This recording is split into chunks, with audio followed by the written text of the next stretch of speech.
What's going on, everyone? Welcome back. Today, we've got another live fantasy football mock draft for you back on Yahoo with a 10-team half-point PPR mock where we'll be selecting from that 10th overall position, the last overall pick. So should be pretty interesting. You can see we've got the setup all ready to go. And while we wait, a quick reminder, if you guys enjoy, hit that like button, subscribe. Let us hear it in the comment section with any questions you guys might have. This is the place to ask them. And lastly, check us out online at alldaypigskin.com. And while you're there, get yourself a copy of the 2021 ADP Fantasy Football Draft Guide. Everything you could want at a great price.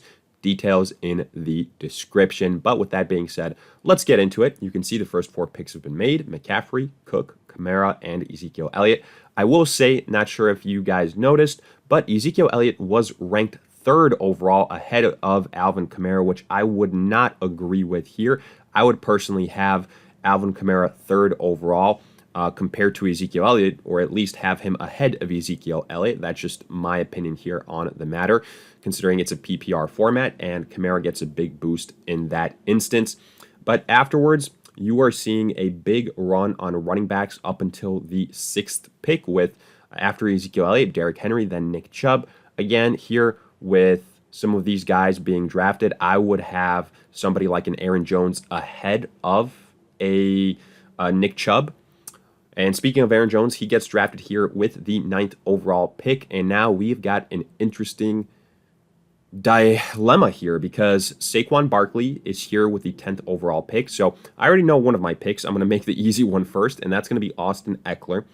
But now with the wraparound, are we going to do what we've been preaching with Saquon Barkley in terms of, okay, he's available this late. He is off the PUP list. If you're drafting him, probably in the middle to the end of the first round is good value. It's kind of where the reward outweighs the risk. And as long as you pair him up with a very safe running back, it's probably going to be a good combination.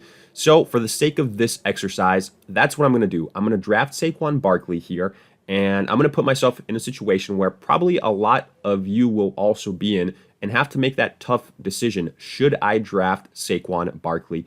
So let's see what we can do with this roster if we do take Saquon Barkley, and the best way to kind of mitigate some of the risk that he holds, because again, he's recently off the PUP list. Ultimately, it'll be the New York Giants that decide if he starts in week 1, if he's on a snap count, and also, ultimately there's some other factors going on here. That offense is now filled with a lot more pass catchers, so maybe his pass catching role could diminish. The offensive line, again, it could use some upgrades, so that's never really been a strong suit for the New York Giants since Saquon Barkley has been there.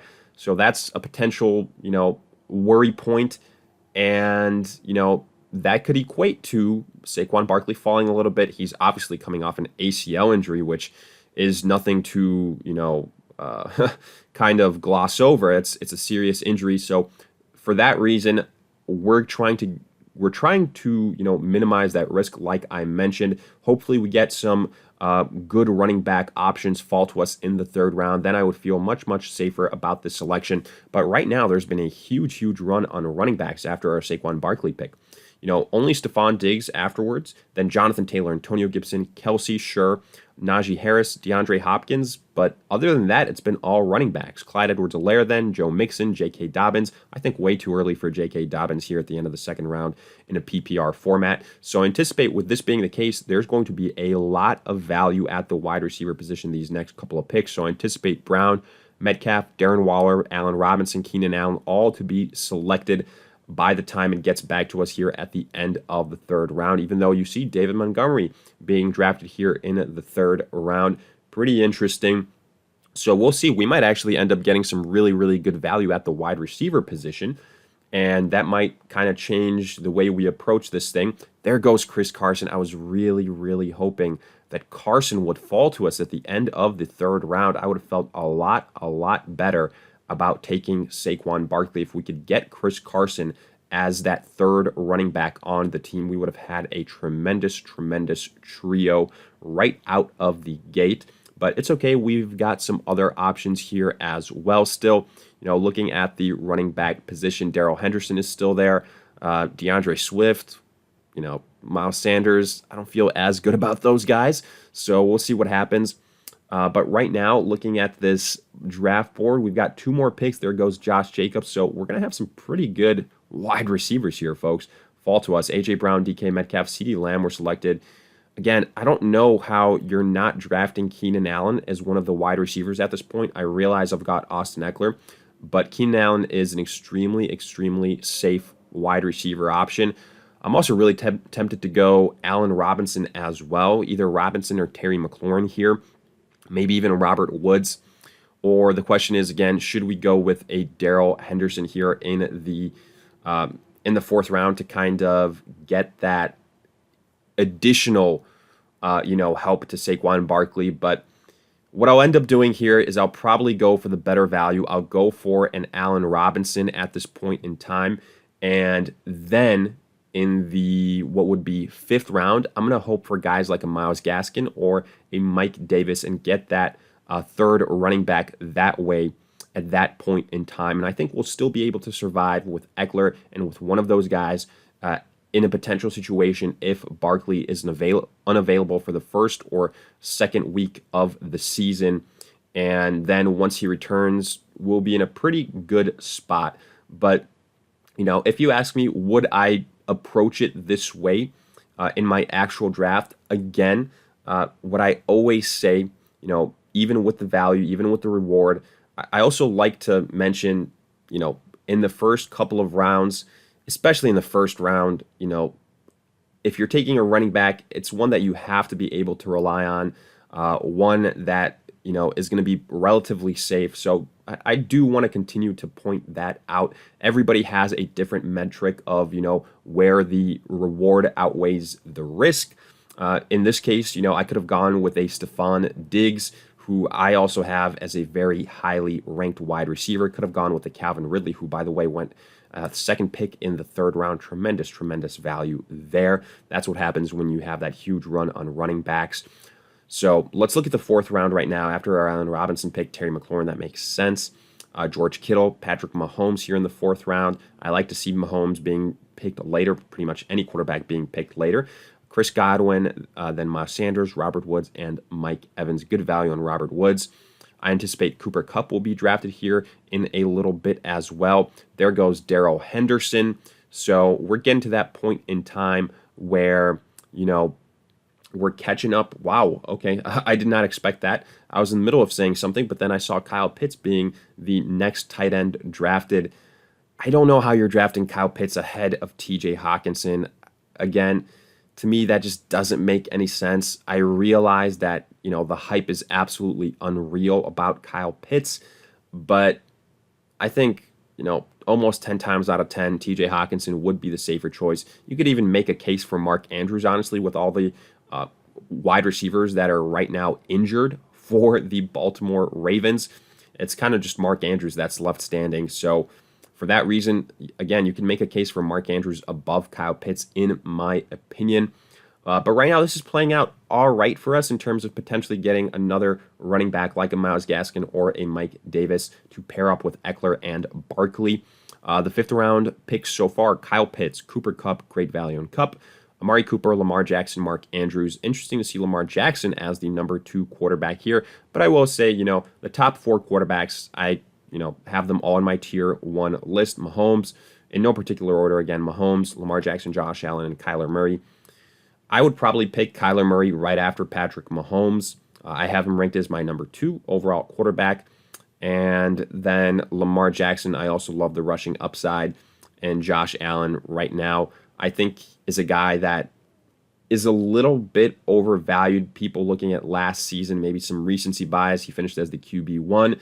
If I'm looking at the track record with Mahomes, with Murray, with Lamar Jackson, I think Josh Allen would have, kind of the most question marks. So I would draft him 4th out of that bunch. But it's our turn to make a selection here.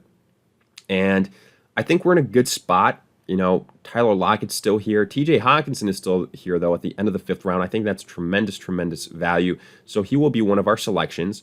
And then afterwards, this is what we have to decide. Do we go a running back with Mike Davis? Let's see the running backs that are still left, with Mike Davis, Damian Harris, some of those options. Or do we go with somebody like a Deontay Johnson, somebody like a Kyler Murray. I'm really tempted to go with Mike Davis, but I really, really like the value for Kyler Murray at this point in time. I'm probably going to go this way. Yeah, let's see if we got it in. Yeah, we got Kyler Murray. So it was between three players. It was either Kyler Murray, Deontay Johnson, or Mike Davis. I love all three of those options. Again, I think you can make a case for every single one of these guys. And after drafting Saquon Barkley a little bit earlier on, again, probably Mike Davis was very high up in consideration. But at the same time, you kind of have to think about it from a perspective of this is a 10-team league. A lot of these teams will be incredibly, incredibly stacked. So getting, advantages at positions like quarterback and tight end is going to be a big deal because you have to take a lot of things in consideration. Yes, you have to get depth at positions that might be a little bit shaky, but you also have to put yourself in a position to, have advantages at those just very important positions like quarterback and tight end that could be the reason why, that could swing so many things, especially in 10-team leagues, in your favor. And right now, in the 5th and in the 6th round, getting Hockenson and Kyler Murray there, I understand if it was in, the 4th, 5th round, if it was in the 3rd, 4th round, then that's not the way I would have gone. But I think all things considered, we got good value for both of those players. So we'll figure out the wide receiver, or I should say the flex and the backup running back positions afterwards. In this 6th round, though, so far, after Kyler Murray, a run on quarterbacks. Boy, oh boy. First Travis Etienne, then Dak Prescott, Thielen, Tyler Lockett. Tremendous value in Tyler Lockett in the middle of the 6th round. Then you see Hunt, Sermon. I don't know how you're drafting Sermon ahead of Mike Davis. Doesn't make sense to me. Russell Wilson, Justin Herbert. So that aforementioned run on quarterbacks. Kenny Golladay, Tom Brady in the 7th round. And then there goes Mike Davis with the 2nd pick in the 7th round. Tremendous, tremendous value there as well. And I'm looking at this right now. Damian Harris is still there. Some of these other running backs, James Robinson, Melvin Gordon, Ronald Jones. There's options here. There's deep, deep options. Deontay Johnson. I was secretly hoping Deontay Johnson would fall to us. I mean, he goes in the middle of the 7th round. That's absolutely tremendous value. Again, trying to highlight the steals in every round. In the 7th round to me would be Deontay Johnson, Mike Davis. In the 6th round, Tyler Lockett for sure. I think Kyler Murray for us. Then in the 5th round, TJ Hockenson, Julio Jones, Myles Gaskin, Cooper Kupp. But it's almost our turn to make a pick here. We are next. So let's set ourselves up for, these next 2 picks. And right now, since we're taken care of at quarterback and tight end, we can just look at best available player. We can look at running back options. And the guys that I'm considering here, at running back, probably Ronald Jones is at the top of the list right now. I'm not going to lie to you guys. He would be at the top of the list. Then we can get into a debate about it. But right now, T. Higgins is a guy that I really, really like at this point in time. So he's going to be one of the picks. Afterwards, I also do like Chase Claypool. I'm not going to lie to you, as another sophomore wide receiver. But we should get a running back here. We've kind of avoided it for a while. So I'm going to get Ronald Jones as that potential, sleeper running back, if you want to call it, late round potential league winner, steal type of guy. I think Ronald Jones on a very, very good Tampa Bay offense, which is going to have a lot of scoring opportunities. I could do worse. Yes, my depth at running back with Eckler and Barkley, those are my 2 starters, kind of thin. So we're probably going to add another running back here shortly in the 9th round. I think right now, what you could point to in terms of what we could have done differently is in the 3rd round, or in the 3rd and the 4th round, instead of taking Keenan Allen and Allen Robinson, we could have sprinkled in some Darrell Henderson in there. In the 5th and 6th round, instead of taking Hockenson and Murray, we could have had a Mike Davis. But again, I really, really like the value that we got in those rounds. I think we're setting ourselves apart in positions that sometimes can be overlooked with quarterback and tight end. Again, that's not me saying that I endorse taking those positions early, because I mentioned it.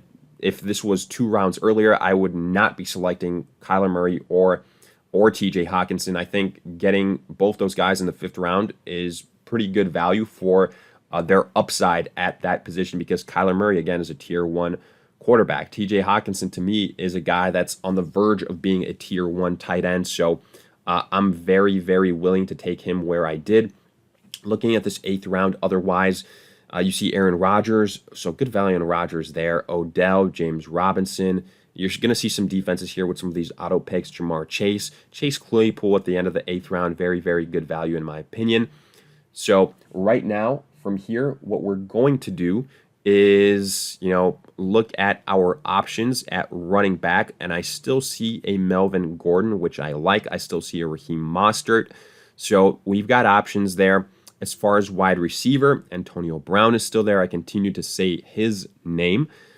Somebody like a Deebo Samuel, somebody like a Brendan Cooks. So we have got options here. We'll probably make 2 more picks and kind of wrap this thing up. But I tried to, kind of talk you guys through the logic of going with the Saquon Barkley and then potentially adjusting on the fly in the next couple of rounds just based on what happened. Because, again, my ideal scenario would have been Chris Carson falling to us at the end of the 3rd round, then having that trio of running backs.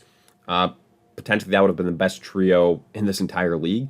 Getting Keenan Allen, and then, getting probably like a TJ Hawkinson and a Tyler Lockett or an Adam Thielen, or probably a Deontay Johnson, to be honest with you, as our 2nd wide receiver. I think that would have been a better combination, but this is kind of how the draft broke on this one. Obviously, every single draft is going to take on its own, feel to it. So all things considered, I think we didn't panic too much. We made the best of the situation.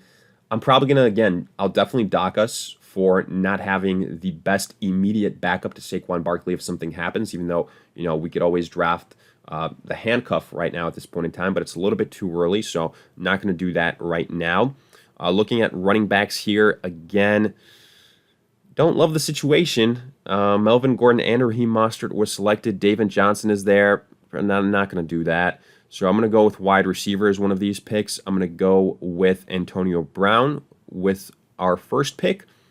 I'm just going to continue to load up on wide receiver talent. Honestly, that's what I'm going to do here. I really like a Marvin Jones in Jacksonville. I like a Brendan Cooks in Houston. If, again, Deshaun Watson plays, so hopefully we can leverage some of those guys for a potential trade, get some more running back depth. We'll see what happens. But we're going to wrap things up on a Brendan Cooks selection. Overall, I'll give this draft, this roster, because of the uncertainty with Saquon Barkley, I got to give it like a B- grade, maybe even a C+ grade.